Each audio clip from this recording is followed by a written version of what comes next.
March 3rd, 9 a.m. A man walked into a police station in Bristol, sat down, and confessed to murder. No lawyer, no prompting, no hesitation. He knew where the body was. He knew the method. He knew the timeline. Investigators had one problem with his confession. The victim hadn't been reported missing yet. This is Case 002, the confession that couldn't be true. Raymond Cole, 44 years old, business consultant. By every account, successful, trusted, unremarkable. He ran a mid-sized consultancy in Bristol with his business partner of 8 years, Daniel Marsh. The two men had built the business together from nothing. Shared clients, shared offices, shared everything. Until 6 weeks before Raymond's disappearance, Daniel discovered something he wasn't supposed to find. Raymond had been running an identity theft operation, stealing and selling the personal data of their clients.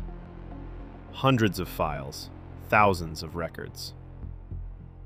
Daniel had the evidence, and Raymond knew it. On the morning of March 3rd, Daniel Marsh walked into Bristol Central Police Station. He asked to speak to a detective.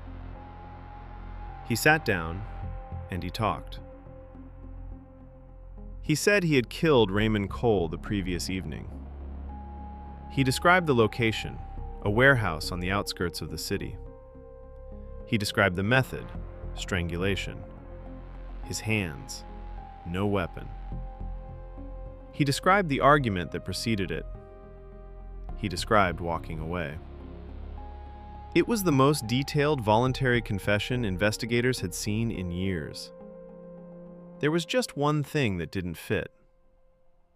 Raymond Cole had been reported missing that same morning by his wife, Vivian. Filed at 8:15 a.m. Daniel walked in at 9 a.m. He confessed to a murder before the victim was even officially missing. Think about what that means. 3 people sit at the center of this case. Daniel Marsh, the confessor. Vivian Cole, the wife. And Marcus Webb, Raymond's associate. Each of them knew something the others didn't.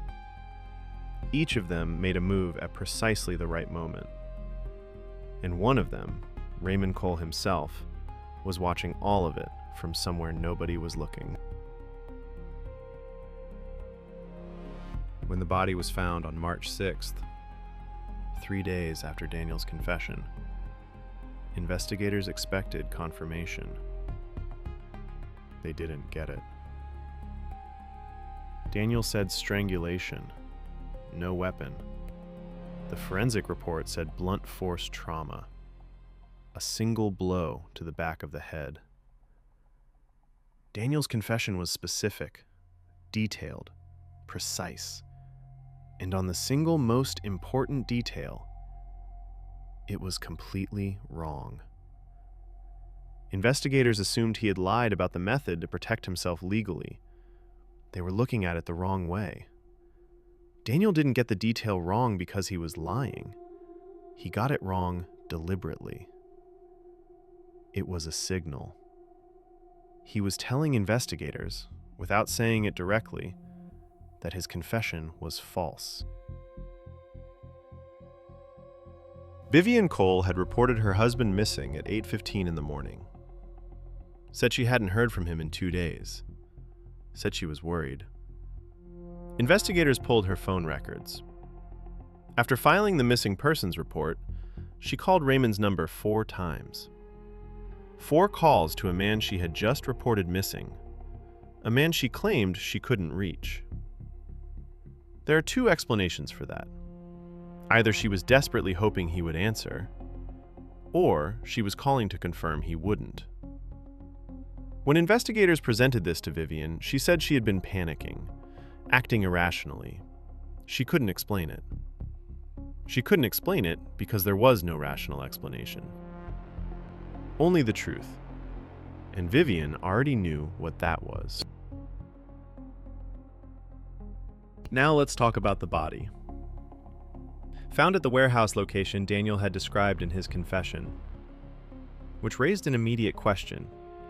If Daniel's confession was false, how did he know where the body would be? We'll come back to that. The body was identified as Raymond Cole based on two things: his wallet, found in the jacket pocket, his watch, found on the left wrist. No DNA testing was conducted. No dental records were pulled. The identification was visual, supported by personal effects. Raymond Cole's personal effects on a body that was not Raymond Cole. Marcus Webb was Raymond's associate. Not a business partner, not a friend, an associate. The kind of word that means something without saying it. On March 7th, one day after the body was found, Marcus Webb disappeared. Flat abandoned, phone disconnected, no forwarding address, no trace. Investigators initially treated it as unrelated, a coincidence. The body in the warehouse had Raymond's wallet and Raymond's watch, but it also had something else. A scar on the left forearm, documented in Marcus Webb's medical records, not in Raymond Cole's. The body was Marcus Webb, placed there by Raymond, dressed in Raymond's effects, to make a dead man out of a living one. Here is what actually happened. Raymond Cole discovered that Daniel had evidence of the identity theft operation. He knew Daniel was going to the police. So Raymond moved first. He staged his own death, using Marcus Webb as the body. He planted his wallet and watch on Marcus before killing him. He chose the warehouse location and fed it to Daniel indirectly, through a document Daniel was meant to find. The plan was for Daniel to be found at the warehouse, or for the evidence to point directly at him. Daniel was smarter than Raymond expected. He understood what Raymond had done, so he went to the police first, confessed with the wrong cause of death, using the location Raymond had planted, forcing investigators to look at the evidence rather than accept the confession. It almost worked. The scar saved him. Daniel Marsh was released without charge. The body was formally identified as Marcus Webb, 14 days after it was found. Vivian Cole was arrested as an accessory. She has not cooperated with investigators. Raymond Cole has not been found. His identity theft operation affected over 3,000 clients. None of them knew until it was too late.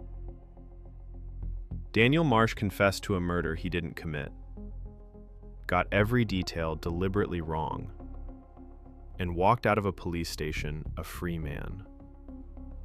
The confession was the only honest thing anyone said throughout the entire investigation, and nobody believed it. This was Case 002, Hidden Truth Bureau. Every case hides something. We uncover it.